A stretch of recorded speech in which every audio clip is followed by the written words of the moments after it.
Bonjour à tous et à toutes, donc c'est Nicolas de Test GSM. Aujourd'hui, petite présentation du Nexus 4 de chez LG. Donc il a un écran IPS LCD de 4,7 pouces.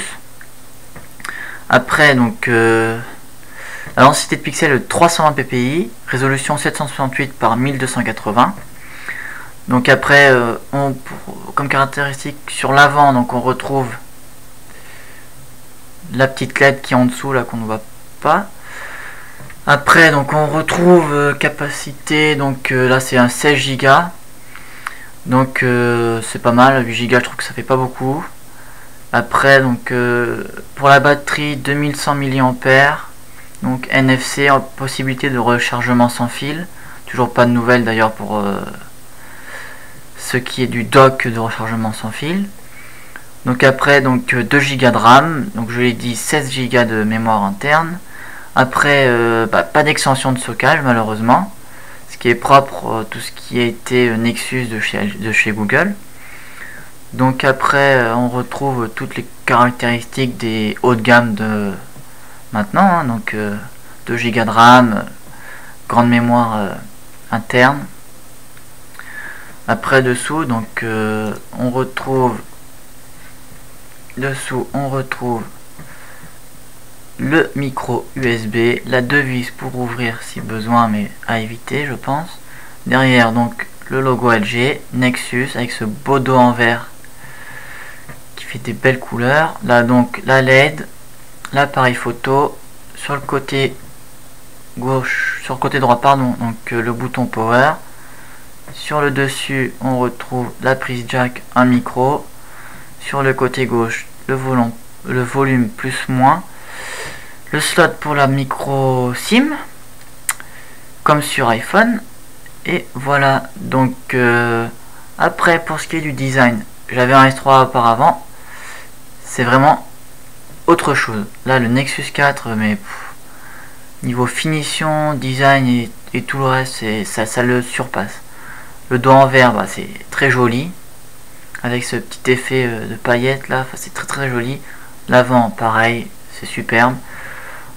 Sur les côtés on a vraiment une belle finition. Quand on a en main, c'est vraiment agréable. C'est pas tout le plastique comme ce qu'on a pu voir jusqu'à maintenant sur les smartphones. Samsung par exemple, le Galaxy S3 que je peux dire vu que j'avais avant, mais c'était plastique, c'était un peu lassant, mais bon. Après ce qu'il y a, c'est que si on fait tomber ce Nexus, dos en verre, donc ça se brise facilement. Pareil pour l'avant, l'écran est en verre, donc ça se casse facilement, donc bien protégé.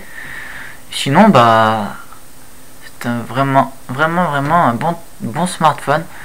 Et surtout pour le prix, bon il est toujours pas disponible sur le Play Store, mais qualité-prix c'est vraiment un bon compromis, hein. Enfin franchement je conseille vraiment ce Nexus, mais pas acheter le patch chez SFR, c'est vraiment trop cher parce que ils le vendent trop cher. Et puis faut prendre un forfait sur 24 mois, mais vraiment s'il est redisponible en France sur le Play Store, je vous le conseille parce que après on a le suivi Google, donc pour les mises à jour on a tout.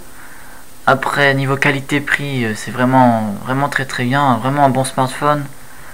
Mais c'est vraiment moi je suis vraiment content, c'est la première fois que j'ai un Nexus de Google, et vraiment je pense que je vais y rester pas mal de temps parce que après peut-être que c'est mon premier, donc peut-être que je tombe vraiment sur un bon, mais le Galaxy Nexus déjà était pas mal.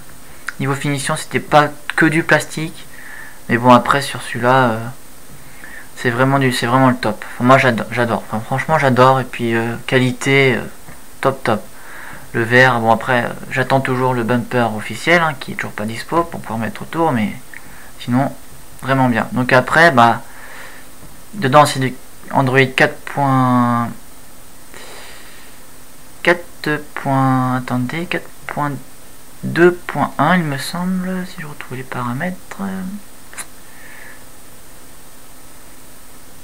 Alors les paramètres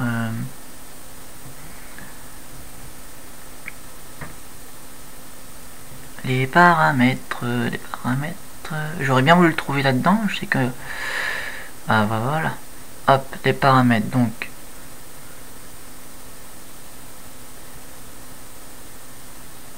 Donc 4.2.1, voilà. Donc toute dernière version. Et c'est vraiment le top. Voilà. Bon bah c'était juste une petite présentation du Nexus. Je vous ferai une présentation du système et tout un peu plus tard. Voilà. Et merci. C'était Nicolas de Test GSM.